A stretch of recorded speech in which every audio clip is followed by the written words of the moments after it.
Salut à tous, c'est Cédric du French Channel et aujourd'hui l'unboxing de la nouvelle boîte de Funko et Star Wars, la Smuggler's Bounty. Alors c'est la boîte de la cantine, donc c'est la boîte pour le mois de mars. Sans plus tarder, on va l'ouvrir. Comme c'est une grosse boîte, je vais la mettre de côté et on va ouvrir ça ici.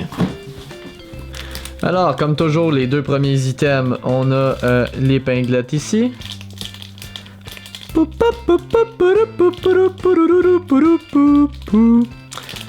Alors vous aurez bien sûr reconnu mes talents musicaux. Et ici on a la patch. Encore une fois, si quelqu'un collectionne les patchs et a une façon de les présenter ou de les entreposer, vous pouvez partager avec moi parce que je sais toujours pas qu'est-ce que je vais faire avec les patchs. Je les trouve cool, mais je n'ai pas vraiment de manteau sur lesquels les mettre. Mais c'est toujours quand même des belles patchs. Donc l'épinglette et la patch. Ensuite, si on ouvre la boîte, premier item sur le dessus, c'est un crayon.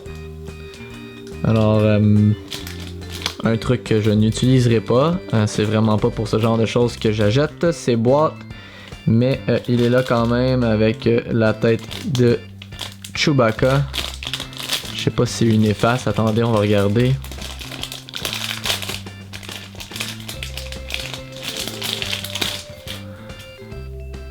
Donc c'est un stylo. Et est-ce que ça fait quelque chose au bout? Non, c'est vraiment juste un Chewbacca style pop. Je crois pas que ça s'enlève, y a rien là. Donc bref, un stylo Star Wars. Pas ma tasse de thé, mais c'est là. On a ensuite le t-shirt qui est un extra small pour moi. On va l'ouvrir.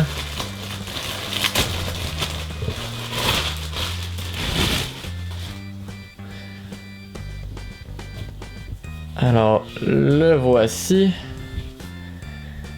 Criminel wanted dead or alive. Soyez sur vos gardes, on est à la recherche de Muftak. Alors, on a ses spécifications, sa taille, son espèce, son poids, sa couleur de cheveux, avec son empreinte digitale. Bref, on a une fiche d'identification de la police qui recherche les criminels. Donc le chandail est quand même cool. Il est comme bleu foncé. Alors essayons-le. Et je suis bien content. Comme vous pouvez voir, il me va comme un gars encore une fois. Alors extra small est le bon choix pour moi. C'est juste parfait. C'est juste ajusté. Donc je me ramasse vraiment avec une énorme collection de chandails et c'était pas prévu. Alors si on continue. Il reste deux objets dans la boîte. On a le premier pop exclusif à la Smuggler's Bounty, donc un Red Snaggletooth qu'on peut voir ici.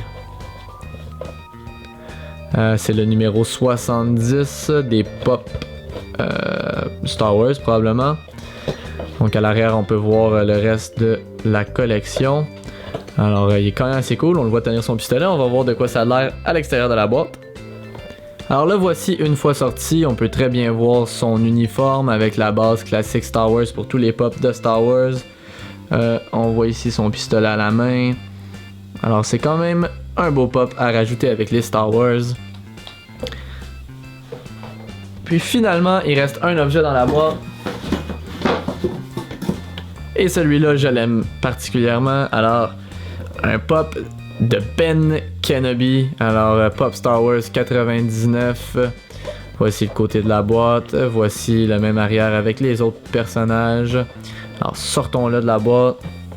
Alors le voici une fois à l'extérieur tenant son sabre laser qui est quand même flexible, qui est un petit peu courbé vers l'extérieur probablement en raison de sa tête. Alors et on le voit regarder d'un côté avec sa robe classique telle qu'on aperçoit le personnage pour la toute première fois dans l'univers de Star Wars en entier. Alors c'est un autre beau pop.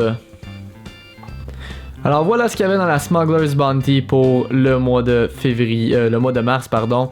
Alors on avait les deux pops que vous voyez à l'écran, cette épinglette, la patch et le chandail. Alors comme toujours, si c'est quelque chose qui vous intéresse, je vais mettre le lien dans la boîte de description ci-dessous. La Smuggler's Bounty, c'est un abonnement bimensuel, donc vous recevez une boîte à tous les 2 mois. Et vous pouvez vous abonner soit pour 1 an, donc vous payez pour 6 boîtes à l'avance et vous recevez à la fin de la première année un objet spécial annuel de collection pour célébrer votre anniversaire entre guillemets. Sinon, vous pouvez vous abonner, si je ne me trompe pas, pour chaque boîte individuellement. Alors, j'espère que cet unboxing vous a plu. Si c'est le cas, je vous invite à laisser un petit pouce levé, à commenter ce que vous pensez du contenu de la boîte. Et si c'est pas déjà fait, à vous abonner à ma chaîne afin de ne manquer aucun unboxing et aucune review des jouets les plus chouettes. Et je vous dis à la prochaine fois.